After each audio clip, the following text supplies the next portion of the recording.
Hey everybody, Jay Weidner here. Thanks for watching and hit like and all that stuff. Uh, after what we thought was going to take 3 months, ended up taking 3 weeks. So we're really happy. We thank the universe because A Clockwork Shining is up on Amazon right now, and anyone can go watch it. It's a low price, not as low as our last one, but I had no choice on the price. Amazon chose everything for me.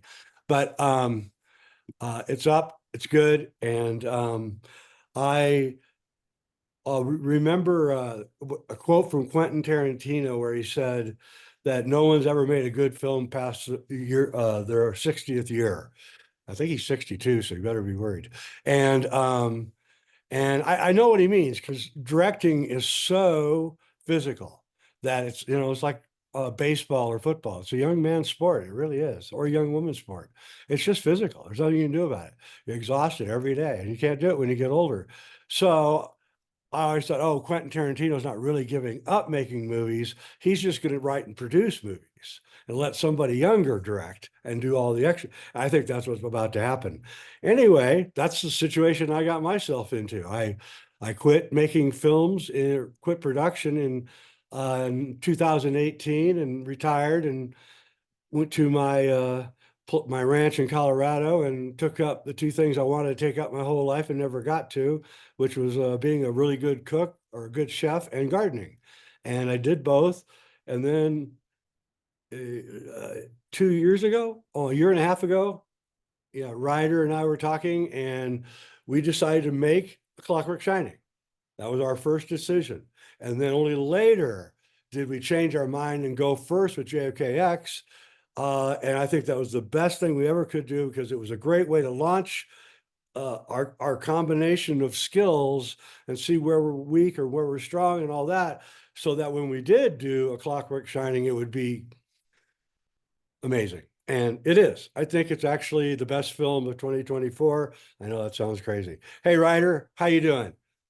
How's it going, Jay? Thanks for having me on. And man, I am so excited. Holy crap. When I woke up this morning, I'm not gonna lie, I actually had a dream last night, right before I woke up, that I checked Amazon and it was on there. And that's not me bullshitting, nothing. I legitimately had a dream that it was on Amazon and it was right before I woke up. And that was the first thing that I did was roll over, grab my phone, check Amazon, and then it was on there, and I was like, "Holy crap!" And then I called you, and I was like, "Jay, it's on." Yeah, I had to get up really early this morning. Had a cat had to go to the doctor, and I checked like I do as soon as I get up. So it was 7 o'clock my time, and it wasn't up. And then I got back about an hour later, and I checked, and it wasn't up. And then you called me about 2 hours later, and it was up. So it was in that window of time that it went up, and it's on Amazon Prime. Uh, um, Everyone's got to go see it. You're really going to like it. It's the um, even if you remove The Shining from the film, let's say you just go in and remove The Shining, it's the best film history, I believe, of the MK Ultra programs ever. But when you wrap it in a pop culture icon like Stanley Kubrick's The Shining, and then you see, because it does shake you, you do wonder if he wasn't making a movie about this, right?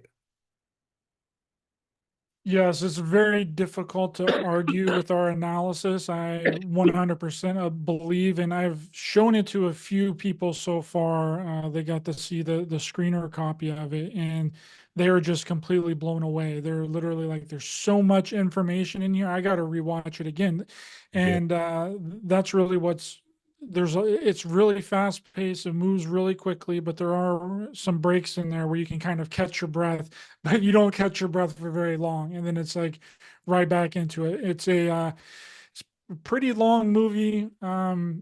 It's almost 2 hours. I think it clocks in at around an hour and 50 minutes. It But doesn't feel like it though.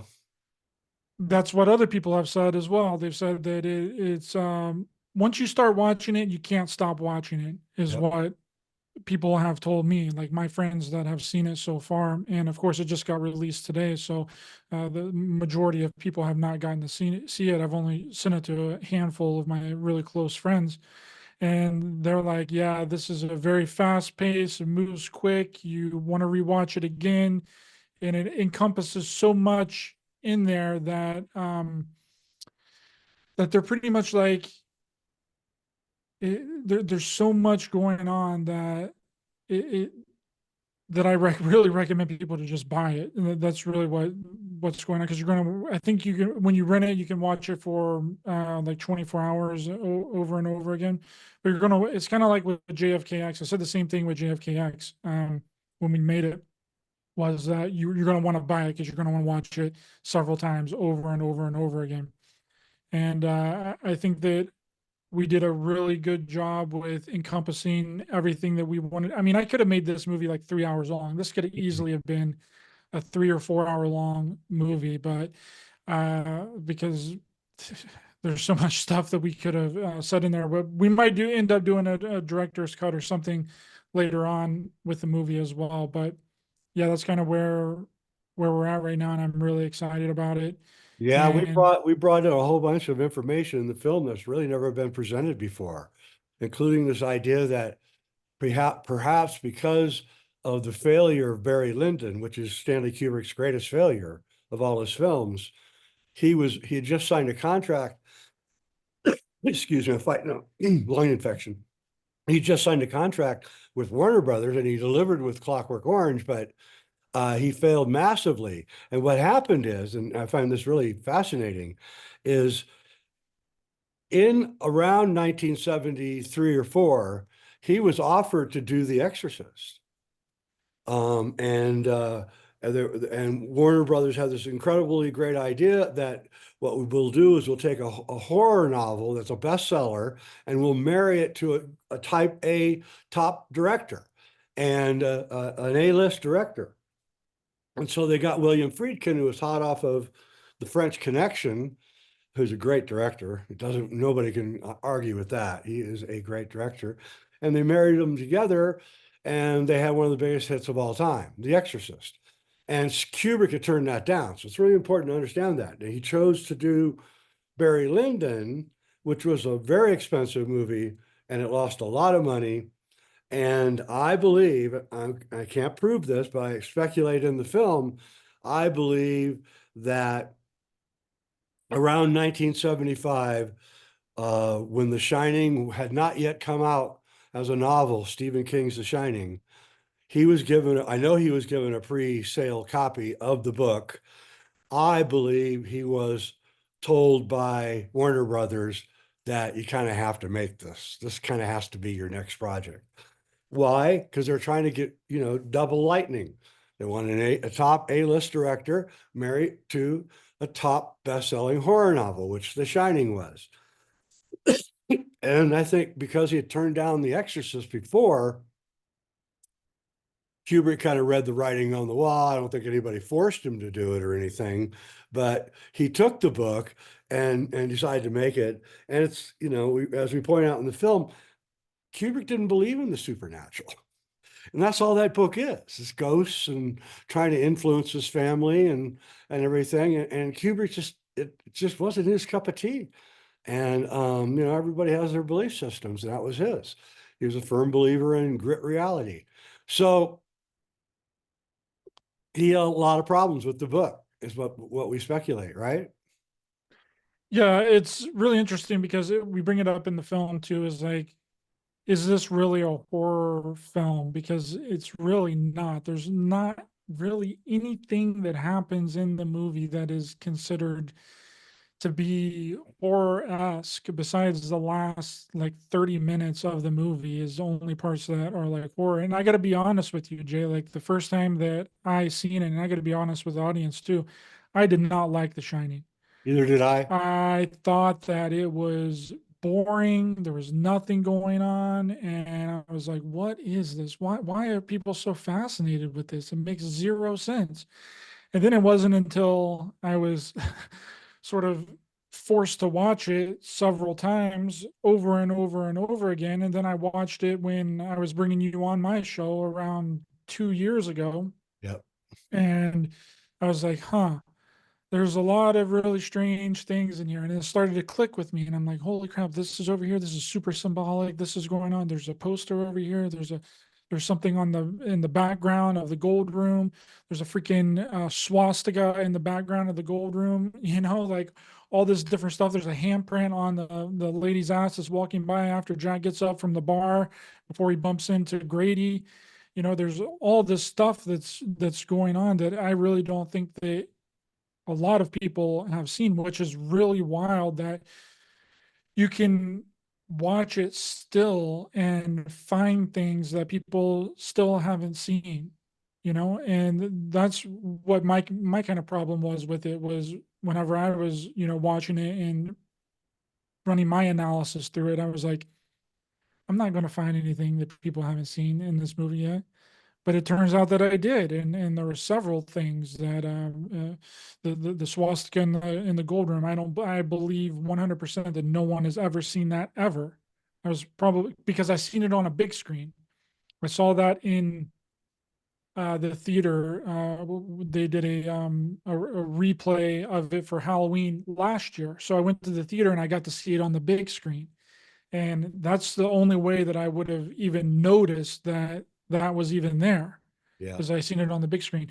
But it's interesting because you were talking about William Friedkin earlier, and I listened to a lot of, well, you know how it is when you're making a documentary and you're trying to find footage. You listen to a lot of interviews, a lot of B-roll, a lot of information and Oh, yeah. stuff. And I listened to an entire thing with William Friedkin. I listened to probably 2 or 3 hours of interviews with him that I actually wanted to put in the movie, but had to be cut for time. And he was talking about how he hates filmmaking. He said, "I hate it. It's the worst thing that I've ever done. It's annoying. It's frustrating. It takes up too much time." But then he said the thing that I love about filmmaking is the editing process. The editing process is the most fun. It's the most enjoyable, and I think that that's really what hearing him say that actually got me through completing the film. Yeah. Because Well, if you think about it, as people have pointed out in the past, film is a bastard art. It uses the music comes from, classical music mostly. The acting comes from stage. The writing comes, I mean, the screenplays come from novels. So there's always a precursor art form for all the things that make up movies. Costumes come from theater, but there's only one thing that makes movies making stand out from all other art forms, and that is editing. When you're the editor, you are God. You are in control of it. You are the master of your own universe. And I've always thought that you really can't call yourself a filmmaker if you don't edit. So you can say you can call yourself whatever you want, but you can't call yourself a filmmaker unless you're the person sweating bullets in the booth editing. That is what filmmaking is. Filmmaking is not pointing cameras. Filmmaking is not writing screenplays. The real essence of filmmaking is what happens in the editing. And what happens is that a person who edits becomes a better filmmaker because they see all the mistakes that get made. And they say, oh, I'm never going to do that one. Right. And so by the time a guy's done like 4 or 5 films editing, he's now pretty much ready to direct because now he knows all the mistakes that everybody makes and he doesn't want to do it. And frequently they're the best editors. Best. yeah, that's during this movie, I wanted to bang my freaking head against the wall several times making this thing, just because it was, it's a long movie, and when you're editing a long movie like that, the amount of times that you have to watch it is unbelievable. And I've probably seen The Shining more than anybody on the planet. I've probably watched it more times than anybody has ever seen it. Yep. And I've definitely watched our movie more times than anybody is probably ever going to watch it too.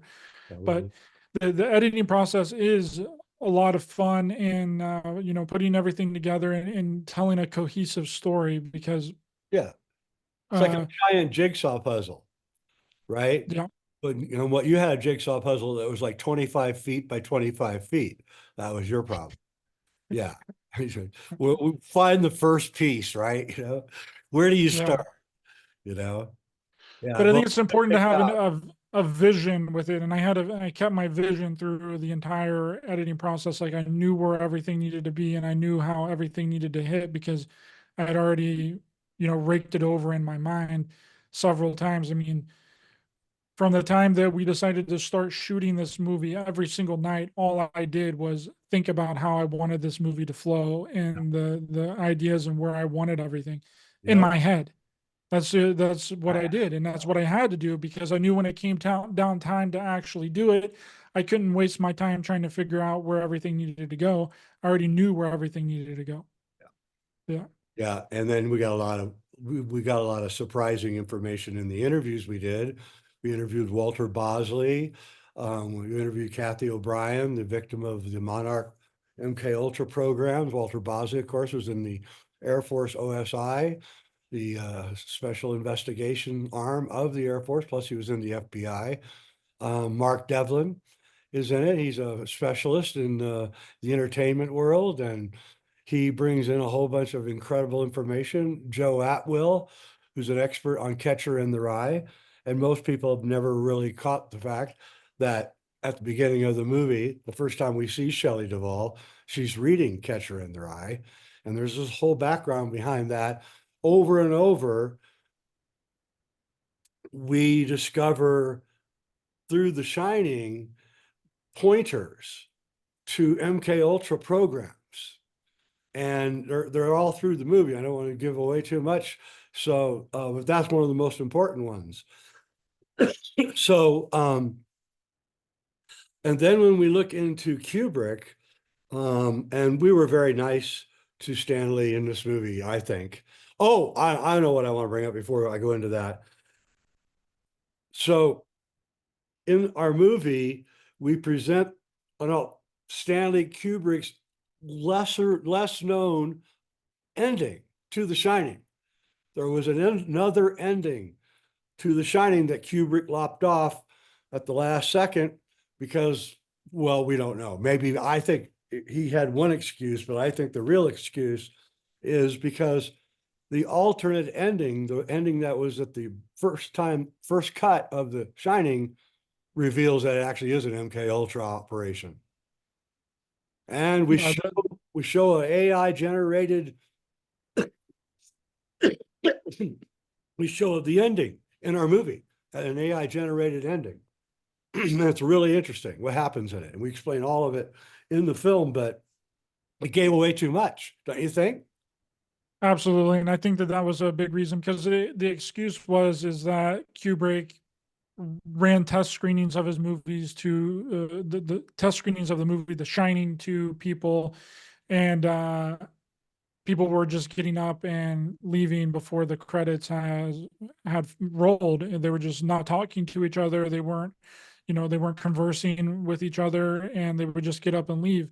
So he decided to have his editor go to the movie theaters to where it was showing and splice the ending of the film. And that's how we get the famous ending of the film with Jack being frozen outside basically and dying, and then it zooms into the picture on the wall. And but there was a whole other ending that completely got cut out, and that ending really does reveal the entire movie. It tells you exactly what it is. And that's the thing about Stanley Kubrick is he his movies are very ambiguous. He wants the audience to put two and two together on their own and come up with their own interpretation. And that's one of my favorite things about Stanley Kubrick and the way that he makes films. It's not even so much his filming style. It's the way that he puts together a movie and doesn't give everything away in exposition, because that's a really big problem with movies nowadays. In the past 2 to 3 decades, everything is given away in exposition. It's all given away between the dialogue between the characters, you know, and instead of letting the audience put everything together themselves. And that's another thing that I've heard about our movie, A Clockwork Shining, is that it's an intelligent movie that gives you payoffs longer that you wait in the movie. It gives you payoffs. So it's like it's an intelligent movie that you have to stick with. And that's what Stanley Kubrick was trying to do with pretty much all of his movies. He wanted the audience. That's why he also didn't do interviews. He hated doing interviews, because if he told the audience what he thought the film was really about, then that squashes anything that they thought that it was about. Yep. So when a filmmaker tells you this is what my movie is about, it completely wrecks all theories and speculation that Yep. they could come up with on their own. And that's one of the great things about Stanley Kubrick. And not only him, being a great filmmaker, and leaving the camera on the subject for a long period of time before cutting. That's another thing that filmmakers nowadays really need to get away from, is all these jump cuts. But in a documentary, it's different. You have to do a lot of cuts and edits and stuff in a documentary. But when you're making an actual film, like there's, they call them, what is it called? Not action scenes, but like shaky cam. They do the shaky cam and all the jump cuts in there, and they don't leave the camera on a subject. There's been very few films that's been made recently that has that style of filmmaking. But that, coupled with not giving away everything within the exposition and the dialogue between the characters and the way that he films, was really made Stanley Kubrick great. Yeah, the first rule to me of filmmaking is show them, don't tell them. That's really what you have to do, and we accomplish that in this movie. We don't tell them, we show them, and by that, and I showed it here locally to 6 or 7 people. They weren't friends. They're people I know, but I made sure that I didn't show it to anybody that was a tight friend of mine, because they'll massage the data, if you know what I mean. Yeah. So they were just people I know, I work with or whatever, and they came over and we had it. We showed it. This is whenever we finished it, so it must have been August, and I stayed out of the room. I always stay out of the room during a viewing. I listen though, because I hear people talking, then I know they're not watching the film. So I listen. So I went outside. It was a summer day, and I sat out on my front porch, and I listened to them watching. And nobody said a word, by the way, for the whole an hour and 50 minutes. And then they all came out, and they said, "Oh, it was really good." Everybody complimented me, but they were all acting kind of odd, and they looked like they'd been hit by a truck, and including my wife. And so they all left. And then I said, "So what did you think?" And she just kind of staring at the wall, actually. Didn't really talk to me or anything. I thought, I wonder what's going on here. And then the next day, I was I get up a lot earlier than my wife, and I was up doing work around the house or something. And she comes in, she staggers in, and she goes, um, all I did last night was dream about that movie. I cannot get over that movie, and you've really shook me up. You shook me up even about my own life. And I thought, well, that's a really weird reaction. So then I waited just a couple more days, and I called the other 5 people on the phone and asked them, give me a review, right? I wanted to make sure they had enough time to uh, cognate the whole thing. And I got all 6 people said that the movie shook them up, made them wonder about reality, made them wonder if these programs aren't exactly what's going on everywhere right now. And they all had personal things like, did I get influenced by this when I was young? Right? Everybody had these kind of same reactions. And then I knew that we had a hit. And I don't know if we have a hit because we just put it up today, but I can tell. I always do screenings after I do a movie, and I can tell from the screening if it's going to be a hit or not. And I knew JFKX was going to be a hit because I did a screening here and I got the reaction I was looking for. And this one got a reaction that I've never gotten from any film I've been involved in. I never thought that people were going to say they were affected viscerally by a movie, right? I've been affected viscerally by films, and it's not always a pleasant feeling, but man, you never forget that film, the one that tore your guts out. And I think that's the effect it's going to have. And I think what I really like is for people to get the film and to show it to your normie friends, because that's really the goal of the film, is to convert normies. That's the goal. Let a normie come in. Oh, they're a big Shining fan. Yeah, I love the Shining dude. And then they watch our film, and we have another conversion from the normies over to our side. And I think that's really what's going to happen. I really do. I think so too, because there's a lot of uncomfortable things that are talked about within the movie that really make you question Hollywood, the Yeah. music industry, the film industry, the counterculture The of the writing is 60s, like the Charles Manson, like all of these different things that are all wrapped up into this documentary. And I think that from the first 3 or 4 interviews that we shot for this documentary, before we even did our parts of the documentary, yeah. I knew that it was going to be something really special. Like I felt it in my bones, and that was exactly my reaction to it as well. Because I was like, this is going to be. It's not only a film about The Shining and Stanley Kubrick, but it's also an it's an exposing film. It exposes a lot of different things, and one of those things that we heavily focus on is the music industry of the '60s. And once you realize really what's going on there, you're going to be like, "Holy crap!" What is, because that's how I felt as well. I was like, I had that realization as I was making the movie. I was like, "This is why." People can try the hardest that they can ever try Never and made never get anywhere with anything. it.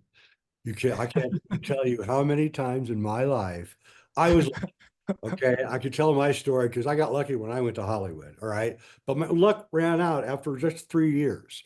But for 3 years, I was lucky. I actually got work and everything. But I was willing to work hard. But I can tell you, I know people who, some aren't even around anymore, who were the best musicians I've ever known in my life.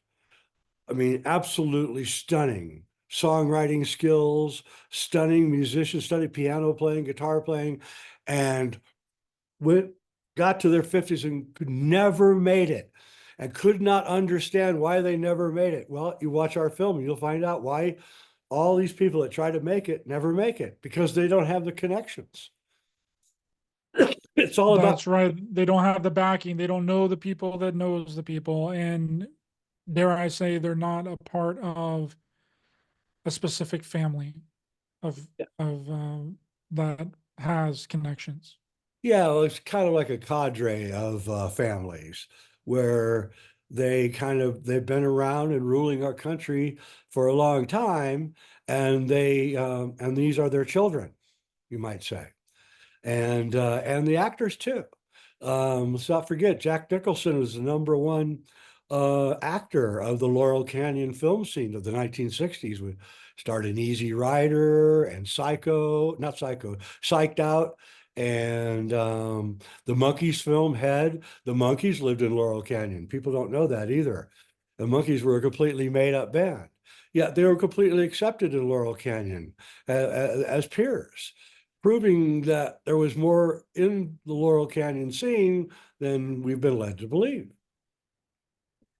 That's right. And we actually went out to Laurel Canyon and checked all that out. That was a really interesting ride. It's not a nice area up there anymore. It's really Yeah, strange. Like it is it's strange because I lived in Laurel Canyon in the 80s, and it was like really nice, upscale. All the movie industry lived there. They all had good jobs and everything. And then we went through there last April, I guess. And wow, I'm seedy. LA was seedy. I was really surprised by California and how far it gone down. At least Southern California. I haven't been to the Bay Area or up north, but I was really surprised. But I was talking to a person I know in the movie industry, still in the industry, and he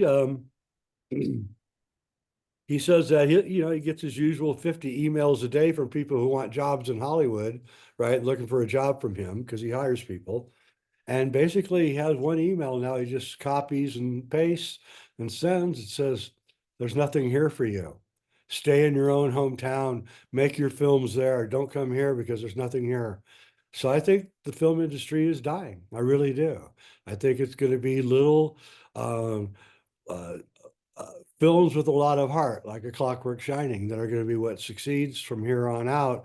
And I think the big budget films are likely going to die off for the most part. I agree with that. It's going to be independent filmmaking. I was actually listening to an interview with Kevin Smith the other day, and that's exactly what he was saying. He was like, it's all about independent filmmaking, and right now is your shot. Right now is your time to shine, baby, and that's what we're doing. We're shining with the Clockwork Shining, baby. But Lookout Mountain within the film is also a really interesting aspect that we bring in, because Lookout Mountain was a military base on top of Laurel Canyon, and Yeah. this is where a lot of films were made, a lot of military films, and a lot of them are still classified to this very day. It had really well-known actors that was associated with it. Ronald Reagan was associated with it, like Marilyn Monroe, all these people, Cary Grant, like all these famous people were all associated with this military base on top of Lookout Mountain. You know, that's right. And you know what we're going to do? We're going to show the shine. We're going to show our trailer, our newest trailer. All right, let's do that. Perfect. So I'll hit share screen. Go to desktop. Can you see it? No, Hang on.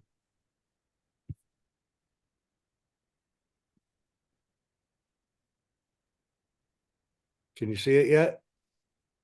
Black screen? no, Hallucinogenic drugs, hypnosis, electric shocks to the brain. Can you see it?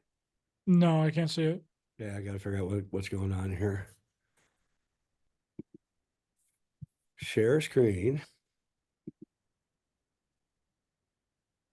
Okay, one participant can share multiple. Share. Okay, just one.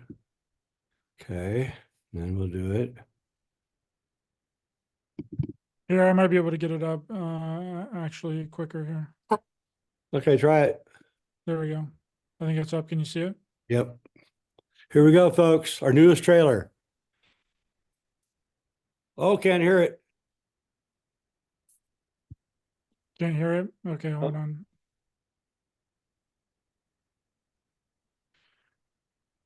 Share sound. Zoom is so wild. Okay, we're gonna go back. Yeah, go back. Do the start. All right, here we go. We're gonna give it a Hallucinogenic drugs, hypnosis, electric shocks to the brain. Stop it, please, I beg you! Some of the methods used in secret CIA mind control experiments. There are many theories as to what The Shining is really about, from the faking of the moon landing to Native American genocide and the Holocaust. Now, if he did fake the Apollo moon landing, then he probably has really deep connections into the intelligence world. Why are there these gigantic continuity errors in this movie? The occulted meaning has to be comprehensible. It's just hidden, usually in a very systematic way, so that it could be understood by someone coming along later on who knows what the real meaning is supposed to be. We believe that there's something even more sinister lurking beneath the surface of this masterful film. So Lookout Mountain Hotel looked a lot like the Overlook Hotel. you realise that there's no such thing as coincidences like that. As Lookout Mountain Studios, ran by the Air Force. That told the story of nuclear weapons testing by the United States. Of the Army, Navy, and Air Force, the Air Force was known to be the most excited, the most turned on by MK Ultra and its prospects. Reportedly, there were more films made at Lookout Mountain than at all the other film studios in Hollywood. We really don't know what these famous film directors were being recruited for, what project or whatever. Was it the moon landing? The CIA's MK-Ultra programs were admitted to the public in 1975, 5 years before the release of The Shining. These experiments were done without the informed consent of the patients. Look at some UFO cases, and the things that are reported tells me that MK Ultra is likely being applied. In my MK Ultra mind control experience, I was taken to various military, NASA, and DARPA installations for sophisticated mind control programming. Walt Disney, Marilyn Monroe, James Stewart, Cary Grant, Ronald Reagan. Nobody really knows what they were doing up there. As well as high-ranking military and Department of Defense personnel. What people don't realize is that many of the people that worked with Kubrick also worked with Kennedy. This is actually the smoking gun proving that Kubrick was working with the government. These were all CIA-sponsored experiments. I said, I'm not gonna hurt you. I'm just gonna bash your brains. And putting little symbolic, cryptic clues and Easter eggs pertaining to the fact that they're still doing it. These clues include a hidden swastika in the background of the gold room. What was the setup, what it was being told, and realize that it was a lie all along. But right there in the narrative, in the dialogue, they're telling you that this was a very real program coming out of those nice folks at the CIA.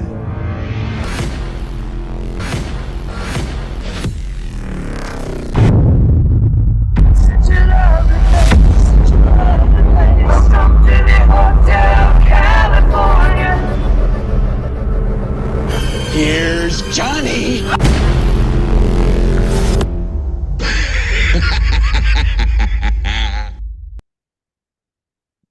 There it is, folks. That was awesome. Yeah. So that's the trailer for our new film. Ryder just put that out today. I'll be putting it up on Reality Check, isolated from this show also. And that really tells you what the film's about. It really does. It's a very good explanation in a short 2.5, 3 minutes of what the film's about. And the cutting style is the same kind of cutting style that's in the film, because the same editor did it. So it's up on Amazon. Tell your friends and family to watch it, because I really do believe it's one of the best films of 2024. Not that there's much competition this year, but not too much good cinema out anymore. But this one is good, worth watching. And Ryder, he just did a really good job on it. Thank you. I really appreciate that. I worked just super hard on it, so I really hope people go out and support it. I mean, this is the direction that everything is going. It's independent filmmakers and people just grinding away at it, because like we mentioned earlier, Hollywood is dead. There's nothing in Hollywood. There's nothing that really any of these studios can do for you that you can't do on your own, to be honest. Like, everybody can do it now. If you have, the dedication and the moxie to actually do it and put it together. And I think that no matter if you are a Shining fan or you're not a Shining fan, or if you've never even seen The Shining before, it won't really matter, because there's so many other things in this movie that you will like, that you do know about already, and but you don't know it in the way that we're really presenting it. And that's something that really got me as well, because you were actually the one that talked about notice that Wendy was reading Catcher in the Rye. I didn't even notice that. I just noticed the other things, throughout the movie that made sense in my theory and in what I was trying to, put together and realize and put out there. But that, just the fact that that book is in the movie changes the whole game. Like it really brings it all together, because what that book represents is, a lot of people believe that it's like a Manchurian candidate style MK Ultra trigger for assassinations. And what does Jack do through the movie? He's trying to kill people in the movie. Yeah, and people don't realize, and we pointed out in the movie, that two of the most famous assassination attempts of the early '80s was the successful assassination of John Lennon by Mark David Chapman, and the unsuccessful assassination just a few months later of Ronald Reagan by John Hinckley. And both Mark David Chapman, as soon as he shot Lennon, he sat the gun down and he pulled out a Catcher in the Rye and sat down on a little stone wall waiting for the cops to come. He said, I'm waiting for the cops to come, right? And Hinckley had it on him too. And what's important, and what we point out in the film, is that both of those assassinations and assassination attempts happened within 1 year of the release of The Shining, which features Shelley Duvall reading A Catcher in the Rye at the beginning of the film. And we show with the great Joe Atwell that there is a lot more to The Catcher in the Rye than we've been led to believe. It's not just a movie about a disaffected teenager. It's a movie about secret society, our book about secret societies, and we go through the whole thing in the movie. It's really, really interesting. Here's my cat Soma. Soma keeps bothering me. I don't know what to do about him. He's gotten so big. Holy crap! They grew really quick. Yeah, they're going to be huge cats. Because when I was there, they were just little tiny kittens. They're this big. All right, Ryder. Listen, I really appreciate all your help, and we were told that it was going to take 3 months by various people who have films up on Amazon, that you have to wait 3 months from the time that they accept the film to where they upload it, and ours went 3 weeks. So I think that's a testimony to Amazon and what they think of us and the prospects of making them a whole bunch of money. And the testament to how good the film is as well, and they think that that it needs to be pushed out there quickly, and also to the help from the people that that we've been telling to continuously put it in and search for it as well, because we know how everything is about algorithms now, and you got to do it at the right time, and the post it at the right time and all that to get triggered in the algorithm. So thank you everyone that has been searching for the movie, waiting for it to come out. We've also been patiently waiting. We thought that it was going to take a lot longer than what it has taken, and I wanted it to be out before the election, Jay. And it came out a day before the election. Yeah, I think that might have had some reason why they did it so quickly. I think so too, and I think that it really explains a lot of things that are going on politically, and how we've all been fooled in a way by the intelligence community and by the military, and that's going to be a really big revelation for a lot of people. And I think a lot of people already know that, but I think it's the way that we explain it and the way that we put everything together that's really going to hit home with people. Because obviously it's going to be a lot of people listening to this from this community, and they, a lot of people like to talk about, it's definitely MK Ultra, that's MK, but they don't really know anything about it. They haven't looked into it or really searched into it. And I'm not saying people don't do that. There are a lot of really good researchers and people that have read the documents and gone through everything and realized what's going on.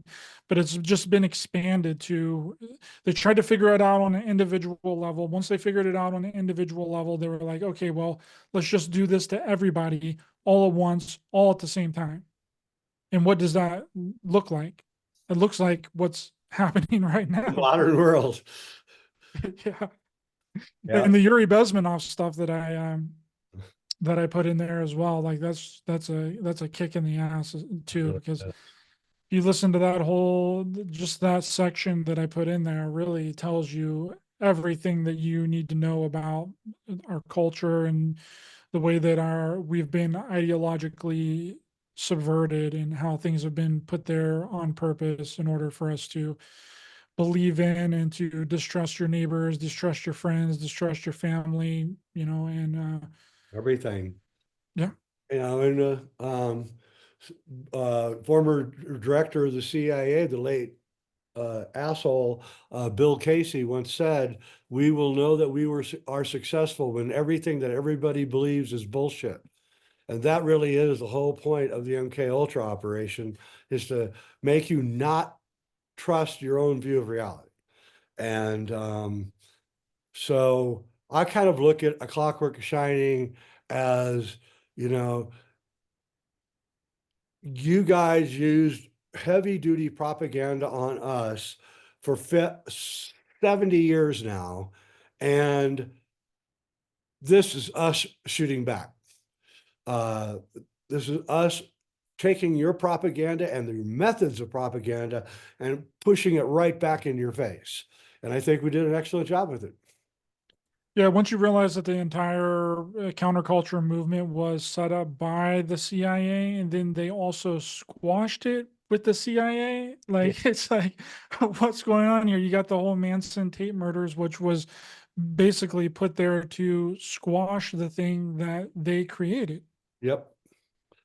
All right, everybody, go watch it. It's on Amazon. I'll put a link below, and write in and tell us what you think of the film. We'd like to hear what you think. And Ryder, you did a good job. We're going to be working on another project here soon. I'm in fact going to shoot some of the new project here in about a week. And so we have more product coming out. So hang on, folks. It's just going to get more and more interesting. Thanks for watching, everybody. See you, Ryder. See you. Thank you.